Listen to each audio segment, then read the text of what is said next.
Hi, my name's Elisa. I'm the chef and owner at Pie Restaurant in Rockland, Maine, and today we're going to be making Portuguese kale soup. You need kale, potatoes, onions, paprika, smoked thyme, salt and pepper, olive oil, garlic, and did I say chorizo? Chorizo. Let's go into the kitchen. I like to prepare all my ingredients and have them ready. Chefs call it mise en place. That's what we're going to do today. So I start with garlic. Now there are little tricks about garlic, right? Cut off the end, bash it on the top, and you get the skin off a lot quicker than if you were to sit and peel it. I'm going to use about 5-6 cloves of garlic. I'm not using stock today. You can use stock for the soup, but if you're not using stock, you have to make up for the flavor in some other way. So I'm going to do it with garlic, onions, and chorizo. And then I'm going to mince them up really small, and they're already smashed a little from taking the skin off. It's really important. I'm going to show you again the knife skills with the onions, but always when you're using a knife, keep your fingers tucked under and your thumb behind so that they stay in one piece while you're cutting your garlic or onions or whatever it is. Notice how I keep the point of the knife on the cutting board, and I rotate the knife slowly, quickly. It gives you more control. I'm going to make these small. And that's it. Garlic's ready. Okay, my next ingredient is onion. The way you cut an onion is you cut off both ends and hold the onion steady. And then I cut a seam, and then the peel comes off pretty easily. Always your hand above the knife. You're going to want to make even scores in the onion. When you cut an onion, you want, or any of the vegetables you're using to cook, you want them to be equal size so they cook evenly. Next thing is potatoes. So nothing really interesting about potatoes, just going to peel them. And now I'm going to introduce you to one of my favorite tools. This is a Japanese mandolin, simplified. If you don't feel like pulling out a real mandolin or even know what they are, or a food processor, it's great. You want to be very careful of this blade. It is incredibly sharp. So I'm actually going to watch what I'm doing. But you can see how fast it works. So different board for the meat. I'm going to be cutting chorizo. This is Spanish chorizo, not to be confused with Mexican chorizo. I'm making enough soup for about 4 people to eat with a good hunk of bread and maybe a salad. One of the things I wanted to talk about was meat as a side as opposed to a main course. I like to cook vegetables, lots of vegetables, and use meat as a flavor enhancer, as a guest appearance, as opposed to the star of the plate. So this soup is a perfect example because chorizo, this is all I'm using, and I'm using this much kale. So what I tend to do is cut slices the short way. Remember, keeping my finger under. I'm going to move this to the side, and I'm going to grab my other cutting board back. And now we're going to talk kale. Did anyone ever hear of kale like 5 years ago? I don't know where it came from. I mean, I know it's been around a long time, but I never heard of it. Now I put it in almost everything. It's like my favorite vegetable. There's several kinds of kale. There's decorative kale, which I don't have here. There's curly kale, and there's one called Jacinto, Tuscan, or actually dinosaur kale. So I start at the end, and I'm going to make really thin slices. Keep my hands out of the way. So kale is one of the most nutritional vegetables out there. Oh, it's got vitamin K, vitamin C, vitamin A, and a whole ton of other things, omegas. It's anti-inflammatory, antioxidant, helps prevent cancer, and it tastes really good. So I chopped it up and move it to this. I'm actually going to wash it.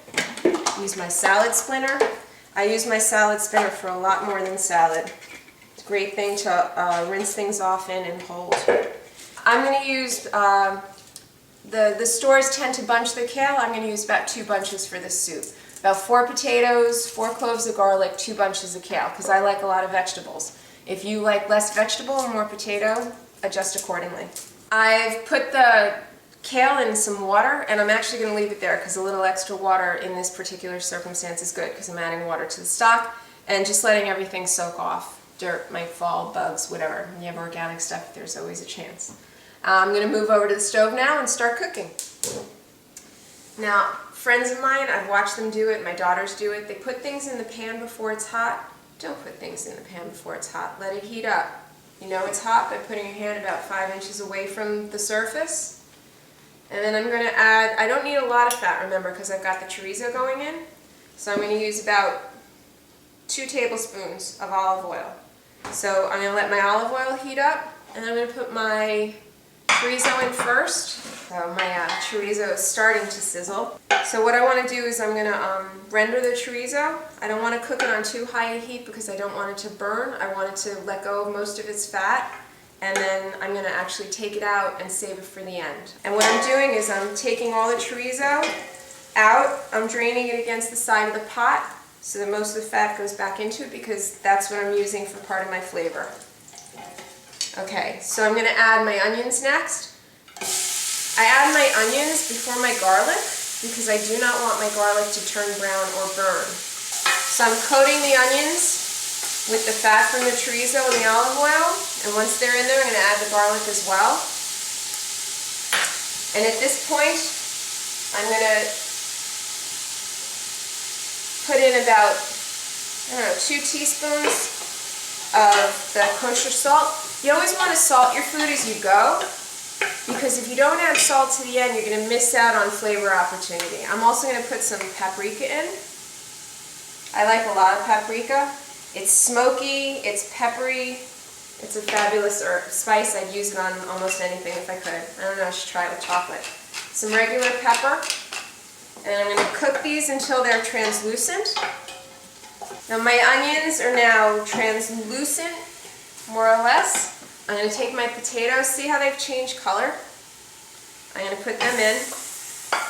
Like I said, it doesn't matter that they change color because they're going to be covered in green kale and red chorizo. Today I'm going to use water, but you could use stock.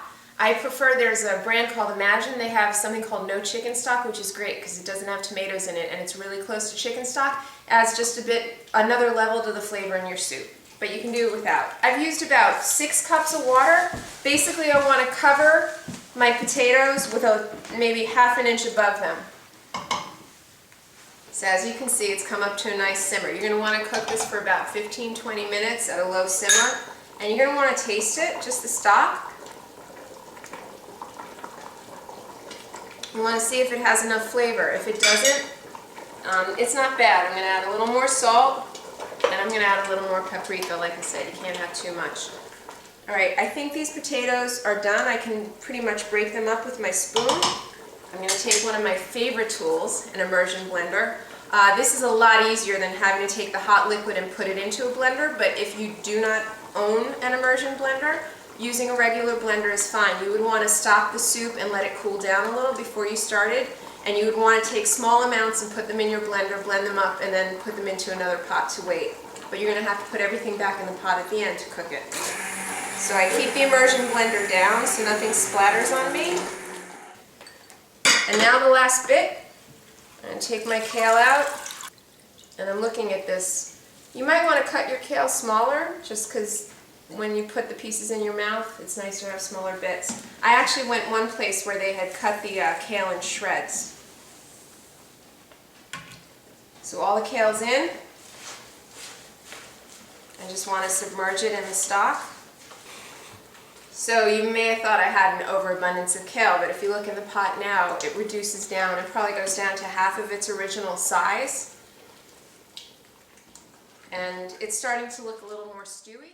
So the soup's cooking pretty nicely. It's starting to get pretty thick, so I don't lose too much water. I'm going to put the spoon on the side. I learned that from Lydia Bastianich. And put the lid on. That's all.